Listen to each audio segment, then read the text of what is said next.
अभी कल की ही बात है, किसी का फ़ोन आया, किसी के बारे में मुझे पता चला। बड़ा ही आश्चर्य हुआ। उनसे कुछ दिन पहले मैं मिली थी, बिल्कुल स्वस्थ, तंदुरुस्त, हंसमुख मिजाज, बातचीत में सब कुछ सही था। और कल पता चल रहा है कि वो हॉस्पिटल में आईसीयू में एडमिट हैं। ऑक्सीजन लेवल गिर गया है। शरीर में बहुत ऐसे चीज़ हैं जो नॉर्मल नहीं हैं, बिल्कुल नीचे चला गया है। मैं भी थोड़ा घबरा गई।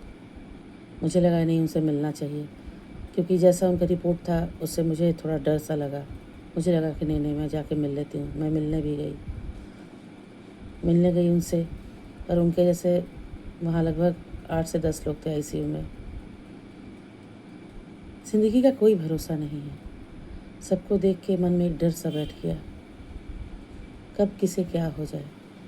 हंसते हंसते लोग हार्ट अटैक कर जा रहे हैं, बैठे बैठे लोगों को हार्ट अटैक आ जा रहा है।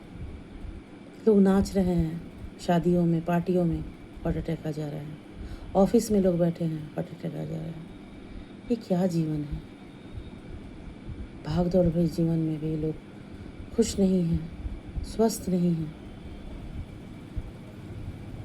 मैं ये नहीं कह रही हूँ कि मैं जिन्हें देखने गई थी वो मतलब नहीं बचेंगे। मैं उनकी बात नहीं कर रही हूँ। मैं एक आम बात कर रही हूँ, जीवन की बात कर रही हूँ। भगवान सबको लंबी उम्र दे, सबको अच्छा स्वास्थ्य दे, मेरी ये प्रार्थना है भगवान से। मैं एक बात कह रही हूँ कि जीवन का कोई भरोसा नहीं है। मैं तो देखने गई थी उनको, पर उनके बगल के बेड पे बहुत से लोग लेटे हुए थे। बहुत आश्चर्य लगा मुझे, इतने कम उम्र के लोगों को भी आईसीयू में रहना पड़ रहा है। एक छोटी बच्ची भी थी, एक नौजवान था, एक औरत थी, कुछ बुजुर्ग थे। बड़ा आश्चर्य लगा कि बीमारी किसी को नहीं देखती, किसी का उम्र नहीं देखती, कौन कितने साल का है, कौन कैसा है, कौन अमीर है, कौन गरीब है, किसी को नहीं देखती। बीमारी तो बस चली आती है। मन बहुत दुखी हो गया। ऐसा लग रहा था कि शरीर कहने के लिए सिर्फ अपना है, पर इस शरीर पे अपना कोई हक नहीं। इतना लोग घमंड करते हैं, मैं, हम। पर जिस दिन ये शरीर ढल जाएगा, गिर जाएगा, उस दिन न मैं रहूँगा न हम रहेगा। इसलिए इस शरीर पर कभी घमंड नहीं कीजिए, अपने आप पर कभी घमंड नहीं कीजिए। ये शरीर भगवान ने दिया है, इस शरीर का उपकार में लगाइए, दूसरों की मदद में लगाइए, परोपकार में लगाइए। कभी इस शरीर पर घमंड मत कीजिए।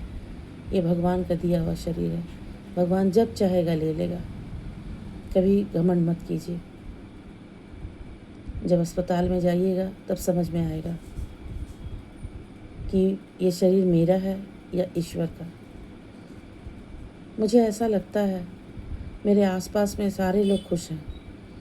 जब बाहर निकलती हूँ तो ऐसा लगता है सारे लोग परेशान हैं।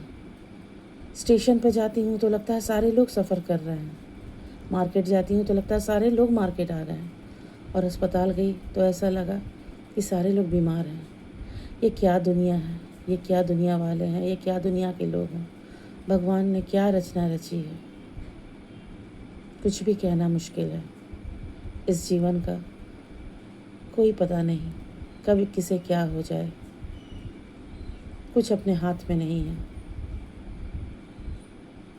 मैं कोई साधु सन्यासी महात्मा तपस्वी तो नहीं हूँ, पर मुझे बड़ा आश्चर्य लग रहा है और बहुत दुखी भी हो गई ये सोचकर कि जीवन का कोई भरोसा नहीं, अपने हाथ में कुछ भी नहीं है। हम चाह कर भी कुछ नहीं कर सकते, ना किसी को मरने से रोक सकते हैं, ना किसी को ज़िंदगी दे सकते हैं। पर जब तक हैं इस जीवन को सही राह पर ले जा सकते हैं, सही दिशा दे सकते हैं। दूसरों की मदद कीजिए, किसी का दिल मत दुखाइए, माता पिता की सेवा कीजिए, बुज़ुर्गों की इज़्ज़त कीजिए, बच्चों से प्यार कीजिए। अगर आप औरत हैं तो घर पे समय दीजिए, सास ससुर की सेवा कीजिए, गृहस्थी पर ध्यान दीजिए, पूजा पाठ पे ध्यान दीजिए।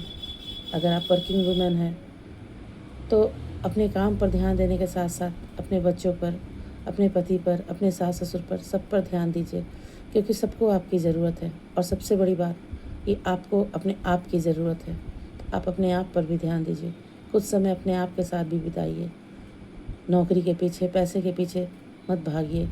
कुछ समय अपने आप को भी दीजिए, कुछ वक्त अपने आप को भी दीजिए। अपने आप से भी बात कीजिए कि क्या आप स्वस्थ हैं, सही हैं। पैसे के पीछे भागते भागते कहीं आप बिल्कुल खाली तो नहीं हो गई, या बिल्कुल खाली तो नहीं हो गए। कुछ वक्त अपने आप को भी दीजिए, अपने आप से भी बातें कीजिए। ये ज़िंदगी सिर्फ एक बार मिली है, पर फिर भी हमारी नहीं है। कब हमारे साथ क्या हो जाएगा ये हम नहीं जानते। इसलिए जो है, जितना है उसमें खुश रहिए। खुश रहने के लिए कहीं और नहीं जाना पड़ता, अपने आप में ही रहना पड़ता है। जितना है उतना में ही रहना पड़ता है। ईश्वर ने दिया है इस शरीर को, ईश्वर जब चाहेगा ले सकता है। इसलिए जितना भी जीवन मिला है उसमें खुश रहिए।